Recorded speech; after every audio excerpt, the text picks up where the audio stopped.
পশ্চিম মেদিনীপুর লালগড় থেকে এই ভক্ত আজকে এসেছে মায়ের মন্দিরে। এই ভক্ত মায়ের কাছে পুজো পাঠিয়েছিল যে লটারিতে যাতে পুরস্কার পায় মায়ের কৃপাতে। কারণ ভক্ত দেখেছে যে মায়ের মন্দিরে পুজো দিয়ে বহু ভক্তরা লটারিতে বড় বড় পুরস্কার পেয়েছে, তার সমস্ত ভিডিও এই প্রোফাইলে আছে। আর আজকে এই ভক্ত এসেছে পশ্চিম মেদিনীপুর থেকে মায়ের কাছে পুজো দিয়ে লটারিতে 45,000 টাকা পুরস্কার পেয়েছে। সেই জন্য মায়ের জন্য শাড়ি, ধুতি, গামছা সমস্ত কিছু আজকে নিয়ে মায়ের কাছে পুজো দিতে এসেছে মা মনসা সেবাশ্রমে।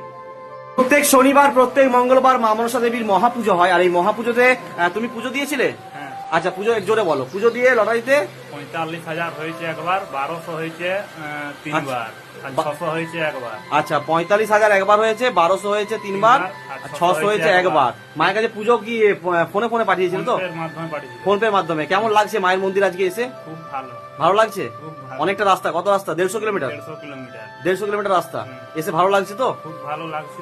আচ্ছা, কি নাম? গৌরাঙ্গ সিং। বাহ। আপনিও যদি লটারি কাটছেন আর লটারিতে পুরস্কার পাচ্ছেন না, বিশ্বাস আর ভক্তি থাকলে মায়ের কাছে আপনিও পুজো দিতে পারেন। প্রত্যেক শনিবার প্রত্যেক মঙ্গলবার বিশেষ করে লটারি নিয়ে পুজো হয়। বহু ভক্তরা মায়ের কৃপাতে লটারিতে বড় বড় পুরস্কার পেয়েছে। দক্ষিণা সম্পূর্ণ আপনার সামর্থ্য অনুযায়ী, কিন্তু আপনি যদি 501 টাকা দক্ষিণা বা 1001 টাকা দক্ষিণা দিয়ে পুজো দেন, আপনার বাড়িতে পাঠানো হবে মা মনসা দেবীর মন্দির থেকে মহাপ্রসাদ, মহাসিঁদুর, মহাচরণের ফুল। প্রত্যেক শনিবার প্রত্যেক মঙ্গলবার মা মনসা দেবীর মহাপুজো হয়। জয় মা মনসা।